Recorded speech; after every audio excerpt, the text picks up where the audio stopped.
দর্শক, গুরুত্বপূর্ণ খবরগুলো আজকে একটা একটা করে দেবার চেষ্টা করি। প্রথম কথা হলো যে ইরান এ পর্যন্ত যে লড়াইটা করলো, সেই লড়াইতে কতটুকু বিজয় পেল? একটা প্রশ্ন আছে না, আমেরিকার কি কি ক্ষতি হয়েছে? আমাকে এক দর্শক প্রশ্ন করেছিলেন, নেতাকাকুর বাড়িতে এত হামলা হওয়ার পরও সেটা এখনো ঠিক আছে না কি অবস্থা আছে সেটা জানানোর জন্য। মিশর থেকে দেখছেন। ওকে, তো ইরান যে দাবিটি করেছে বা ইরানের পক্ষ থেকে যে দাবিটি করা হয়েছে রাষ্ট্রীয়ভাবে, সেখানে বলা হয়েছে এ পর্যন্ত যুদ্ধের প্রায় কত, আজকে 18-19 দিন হয়ে গেল। 28 তারিখ থেকে আজকে 18 তারিখ, প্রায় 19 দিন হয়ে গেল যুদ্ধের। এখন পর্যন্ত ইরান দাবি করেছে তারা 153টি মিসাইল লঞ্চ প্ল্যাটফর্ম, যেখান থেকে মিসাইল হিট করা হয়, 153টি, ভালো করে শোনেন, 153টি মিসাইল লঞ্চ প্ল্যাটফর্ম ধ্বংস করেছে ইরান। কাদের? শত্রুর, অর্থাৎ মার্কিন যুক্তরাষ্ট্রের। তারপরে বলা হয়েছে 23টি তারা প্যাট্রিয়ট মিসাইল সিস্টেম ধ্বংস করেছে। বুঝতে পারছেন? প্যাট্রিয়ট এটা হলো প্রতিরক্ষা ব্যবস্থা, এখান থেকে অ্যান্টি মিসাইল ছুড়ে ইরানের ড্রোন কিংবা মিসাইল ধ্বংস করা হয়। পৃথিবীর সবচেয়ে উন্নত মানের আকাশ প্রতিরক্ষা সিস্টেমের একটি হলো প্যাট্রিয়ট। তো ইরান দাবি করেছে মার্কিন 23টি প্যাট্রিয়ট সিস্টেম তারা ধ্বংস করেছে। এরপর ইরান দাবি করেছে তারা 37টি যুদ্ধ বিমান এবং হেলিকপ্টার এই যুদ্ধে তারা ধ্বংস করেছে মার্কিনীদের। কে বলছে এগুলো? ইরানের রাষ্ট্রীয়ভাবে বা ইরানের যারা যুদ্ধ করছেন সেই যুদ্ধকালীন পরিষদের দায়িত্বশীলরা। পাশাপাশি বলছেন এই লড়াইতে তারা আমেরিকা মধ্যপ্রাচ্যে থাকা তাদের 43% সমরাস্ত্র শেষ করে ফেলেছে, ধ্বংস করে ফেলেছে। কারা? ইরান।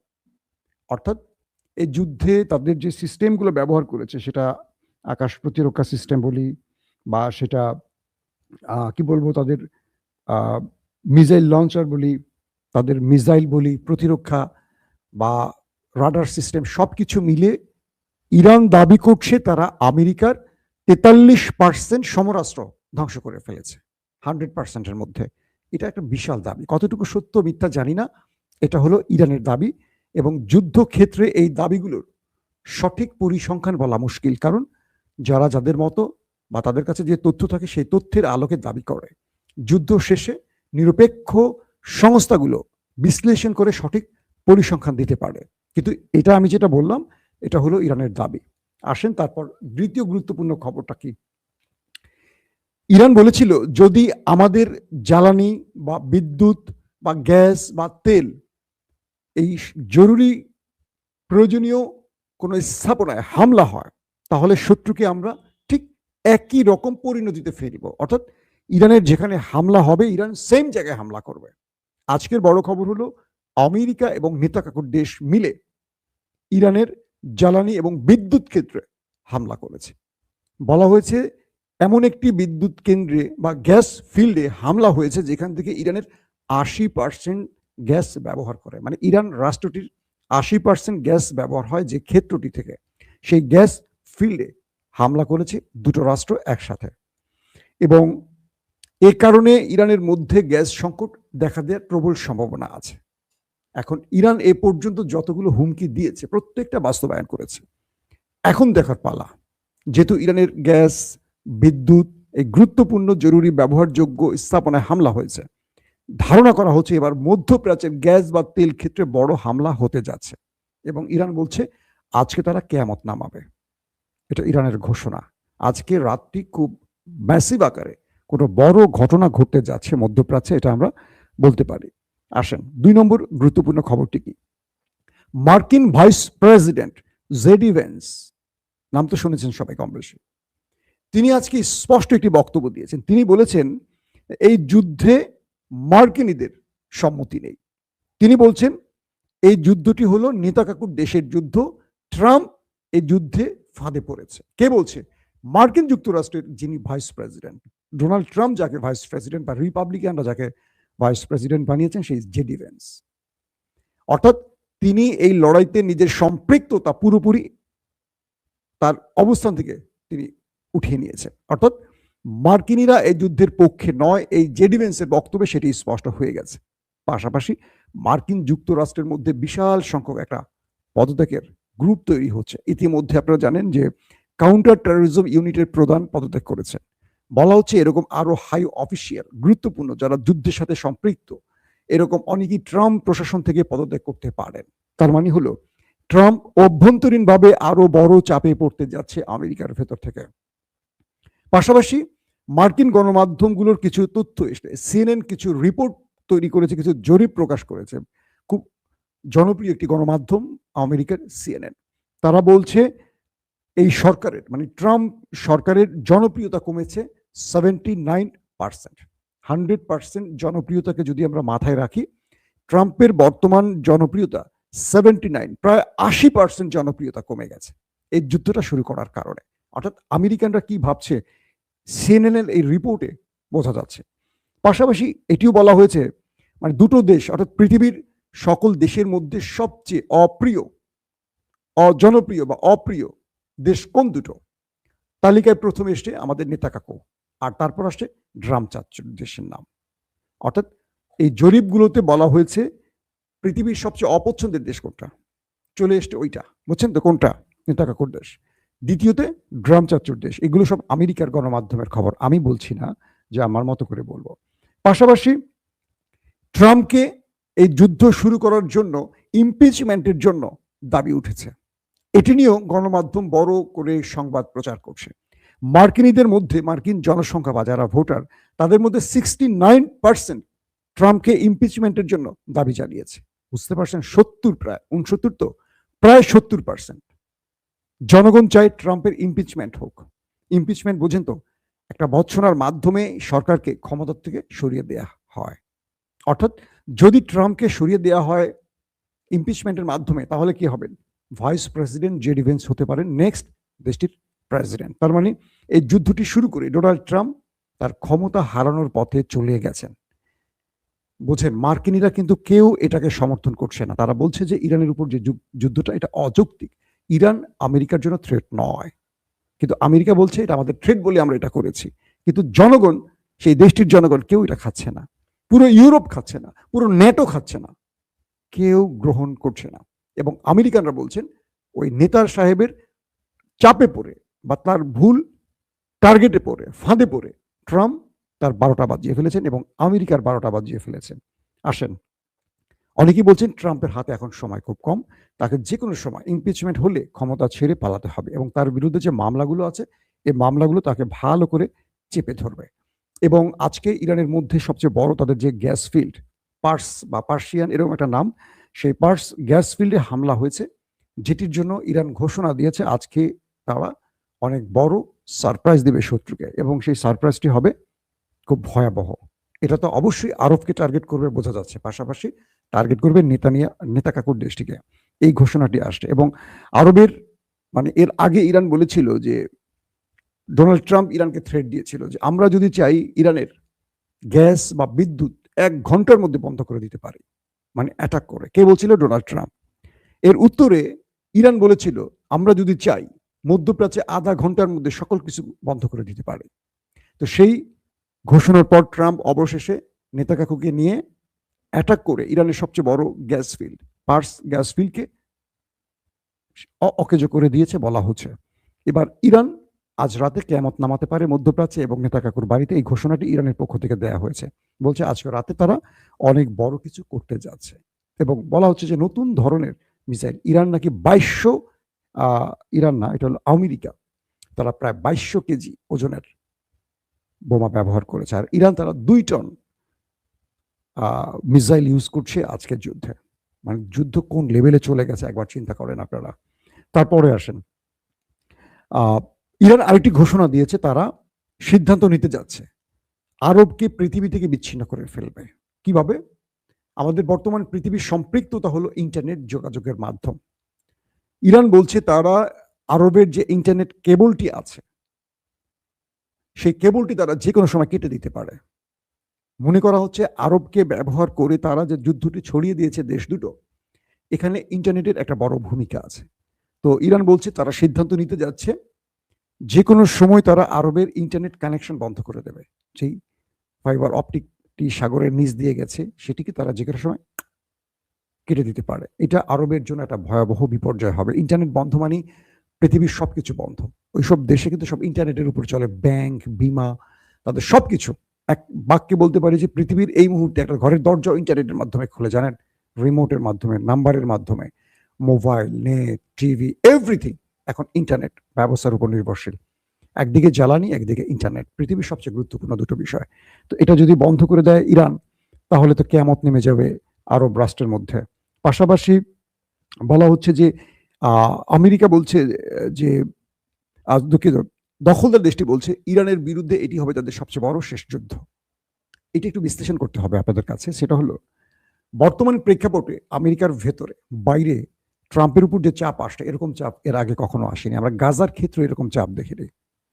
আমেরিকানরা মনে করছেন নেতাকাকু ট্রাম্পকে ফাঁদে ফেলেছেন, কথাটা বলেছি একটু আগে, এবং এই যুদ্ধটি আমেরিকার নয়, এটা ওই দেশটির। এবং তাদের যে সেনা মারা যাচ্ছে, তাদের যে প্রচুর সম্পদ নষ্ট হচ্ছে, তারা যে পরাশক্তি থেকে ছিটকে পড়ছে, ওয়ার্ল্ড অর্ডার ভেঙে পড়ছে, তাদের ডলারের যে ভয়ঙ্কর বিপদ আসছে, তারা যে পৃথিবীতে সবচেয়ে সেরা ছিল বা সবচেয়ে ক্ষমতাবান ছিল, একটা পুচকে ইরানের ধাক্কায় তাদের যে সব নড়বড়ে হয়ে গেছে, এটার একমাত্র কারণ ওই দুইজন প্রেসিডেন্ট, একজন প্রধানমন্ত্রী, একজন প্রেসিডেন্ট।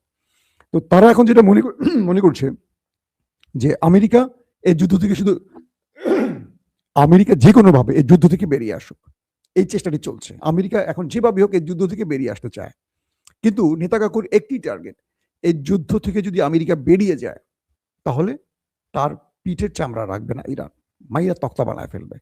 এবং জীবনে এটি হবে ইরানের বিরুদ্ধে তাদের লাস্ট লড়াই। কারণ এরপর ওই দেশটি, নেতাকাকুর দেশটি আর কখনো আমেরিকাকে সম্পৃক্ত করতে পারবে না যুদ্ধে, কারণ এবার পুরো সিস্টেম ভেঙে পড়ে গেছে তাদের মধ্যে। তো এখন তিনি চাইছেন যে কোনোভাবে এই লড়াইটাকে ইরানের শেষ করে দিয়ে শেষ করতে, অর্থাৎ ইরানকে শেষ করে শেষ করবেন।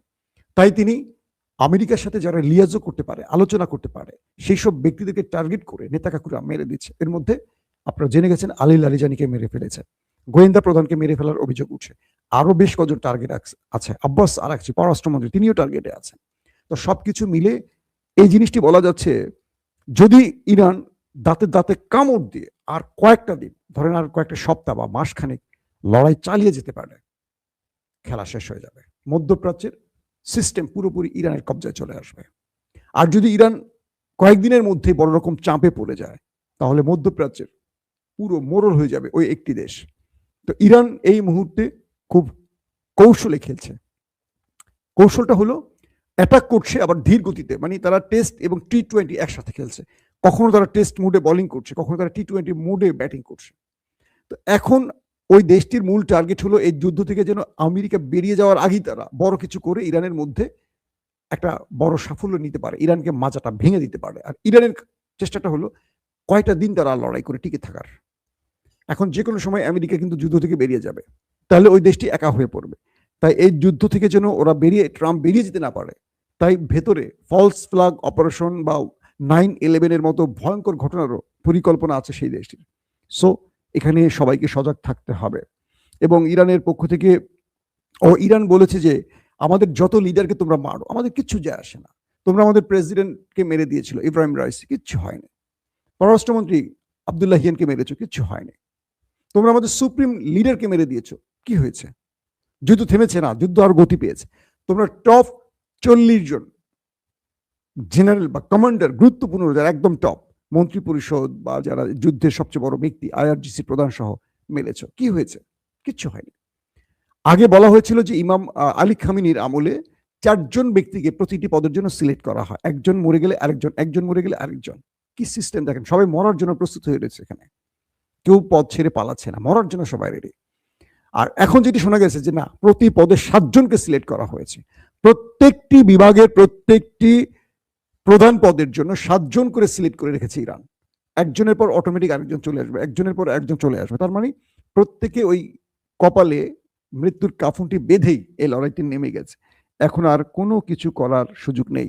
আজকে ইরান 2 টন ওজনের মিসাইল ইউজ করেছে, হামলা করেছে 2 টনের দিয়ে ওই নেতাকাকুর বাড়িতে, এবং সেটির নাম ছিল খুররাম শাহর। পাশাপাশি আজকে তারা খাইবার, ইমাদ এবং গাদর এই সিরিজের মিসাইলগুলো ব্যবহার করেছে। পাশাপাশি তারা ব্যবহার করেছে আজকে তাদের দুর্দান্ত ড্রোনগুলো। বলা হচ্ছে আজকে কালকে থেকে যে আজকে যে অ্যাটাকগুলো হচ্ছে সেই অ্যাটাকের মধ্যে সবচেয়ে বড় অ্যাটাক এখন চলছে ভেতরটা, অর্থাৎ নেতা কাকুর বাড়ির ভেতরের অবস্থা খুবই করুণ। আমাকে যে দর্শক প্রশ্ন করেছিলেন যে নেতা কাকুর দেশে এত হামলার পরও কিছু হচ্ছে কি হচ্ছে না, ভাই ওইখানকার কোনো আপডেট ভিডিও প্রচার করা সম্ভব হচ্ছে না, কারণ সেখান থেকে সকল গণমাধ্যমকে নিষেধ করা হয়েছে, মিডিয়াতে সেন্সরশিপ বসানো হয়েছে। তাই আপনারা যে অনেক সময় এআই ভিডিও দেখতেছেন বা কিছু ভিডিও আরবের যে ভিডিওগুলো হয়তো আপনারা দেখতেছেন, কিন্তু ওই দেশের ভেতরের কিছু কিছু ভবনের ধ্বংসস্তূপ বা সাধারণ পিপুলের বা সিভিলিয়ানদের উপর যে অ্যাটাকগুলো হচ্ছে বা এরকম বিশ্বকে দেখানোর জন্য কিছু ভিডিও তারা করে, যেটা আমাদের সিভিলিয়ান অঞ্চল, আসলে সিভিলিয়ানদের না, হয়তো কোনো জেনারেলের বাড়ি ছিল, এগুলো দেখাচ্ছে, আমরা এগুলি দেখতে পাচ্ছি। কিন্তু বড় ফ্রেমে ইরান যে দাবি করছে গতকালকে তারা 100টি টার্গেটে হিট করেছে 100 মিসাইল দিয়ে, এই ফুটেজ তো আমরা একটাও পাই নাই। যা পাচ্ছি অনেকগুলো এআই, যা পাচ্ছি আরবের, কিন্তু ওদের ভেতরের ফুটেজগুলো খুব কম বাইরে আসছে, কারণ পুরো প্রযুক্তি ওদের হাতে। ওরা চাইলে যে কোনো জিনিস ডিলিট করে দিতে পারে, ওরা চাইলে যে কোনো জিনিস মানে ওদের কন্ট্রোলের বাইরে যাবে না। তো সবকিছু মিলে লড়াইটা এখন একদম পিক আওয়ারে চলে গেছে, এবং ইরান যেটি বললো আজকের যেই সবচেয়ে ভয়ঙ্কর বার্তা সেটা হলো আজকে তারা কিয়ামত নামাবে। সবকিছু মিলে তাদের আলী লারিজানি হত্যা এবং তাদের যে গ্যাস ফিল্ডে হামলা, ধারণা করা হচ্ছে আজকে আরবের মধ্যে বড় কিয়ামত নামতে পারে। বিশেষ করে আরব আমিরাত টার্গেটে আছে ইরানের, এবং আরবের কাতার, কুয়েত, সৌদি আরব, বাহরাইন, আরব আমিরাত আজকেও বড় বড় অ্যাটাক হয়েছে, এবং বারবার তাদেরকে সংকেত দেওয়া হচ্ছে শত্রুদের তোমরা নিবৃত্ত করো, তোমাদের ভূমি ব্যবহার করে আমাদের উপর আক্রমণ হলে তোমাদেরকে আমরা ঠিক রাখবো না। আরব আমিরাতের উদ্দেশ্য করে ইরান বলেছে তোমাদের সাজানো গোছানো পৃথিবী অন্ধকার হয়ে যেতে পারে, বি কেয়ারফুল। এখন দেখতে চাই ইরান কোথায় গিয়ে থামে। আর একজন প্রশ্ন করেছেন ইরানের ইরান কি ডিমোনা, ইরানের টার্গেট আছে ডিমোনা। শোনেন, এখানে দুটো চমক দিয়ে রাখি আপনাদের। এক, ইরানের টার্গেট আছে নেতা কাকুর ডিমোনাতে পারমাণবিক ধ্বংস করার একটা প্ল্যান আছে, সেখানে কিন্তু তারা একটা বড় ম্যাসিভ অ্যাটাক চালাবে একটু আগে পরে। আমার যেটা ধারণা বা আমি কিছু জিনিস বুঝি, ইরান এরকম ইঙ্গিত দিয়েছে কয়েকবারই। কিন্তু আরেকটা জিনিস আমার মনে হচ্ছে, ইরানের যুদ্ধের মধ্যে পারমাণবিক পরীক্ষা চালাতে পারে, কারণ আলী খামিনির মৃত্যুর পর তার ফতোয়া নাই হয়ে গেছে। এখন তিনি ফতোয়া দিয়ে কিন্তু ইরানকে এই কাজটি করতে দেয়নি, তবে তাদের কাছে যে 450 কিলোগ্রাম কি বলে ইউরেনিয়াম আছে, এটা কিন্তু এখন তারা একটা বস্তার মধ্যে রেখে দেয়নি। এই যুদ্ধকালীন প্রায় 18-19 দিনের মধ্যে এটা যে পারমাণবিক বোমায় রূপ নেয়নি কোনো গ্যারান্টি আছে? কারণ নতুন যিনি সুপ্রিম লিডার হয়েছেন মুস্তফা খামেনি, তিনি কিন্তু পারমাণবিকের পক্ষের লোক। তার বাবা ছিলেন নাকি, তিনি বলেছেন স্টেট, আজকে যদি আমাদের হাতে পারমাণবিক থাকে আমাদের উপর কেউ হামলা করবে না। কেউ হামলা করার সাহস করে পাকিস্তানের উপর? কেউ করে যাদের হাতে পারমাণবিক আছে। তারা এখন ফতোয়া দিচ্ছে যে পারমাণবিক এই রাষ্ট্রের নিরাপত্তার জন্য প্রয়োজন। ফতোয়া পাল্টিয়েছে ইরান। আমার কেন যেন মনে হয় ইরান তৈরি করে ফেলেছে, জাস্ট পরীক্ষার জন্য ওয়েট করছে। যখনই মনে হবে আমেরিকা কিংবা নেতাকাকু ইরানে পারমাণবিক অ্যাটাক চালাতে পারে, জাস্ট এরকম একটা সম্ভাবনা তৈরি হবে, তখন তার কয়েকদিন আগে ইরান একটা পরীক্ষা চালায় বসবে। তখন যুদ্ধ অটোমেটিক স্টপ হয়ে যাবে, মধ্যপ্রাচ্য সব ঠান্ডার হয়ে যাবে। কি করলো ইরান? আরব বলি, গালফ বলি, ওই নেতাকাকুর বাড়ি বলি, সবাই চুপ, আস্তে করে যুদ্ধ থেমে যাবে। এটি হতে পারে, সম্ভাবনা বেশি। দর্শক, বিদায় নিচ্ছি, প্রত্যেকে ভালো থাকবেন। আল্লাহ হাফেজ। ওপেন দাইস মানে সত্যকে সত্য বলা, মিথ্যেকে মিথ্যে বলা। আমরা শোনা কথা নয়, চোখে যা দেখি তাই বলি।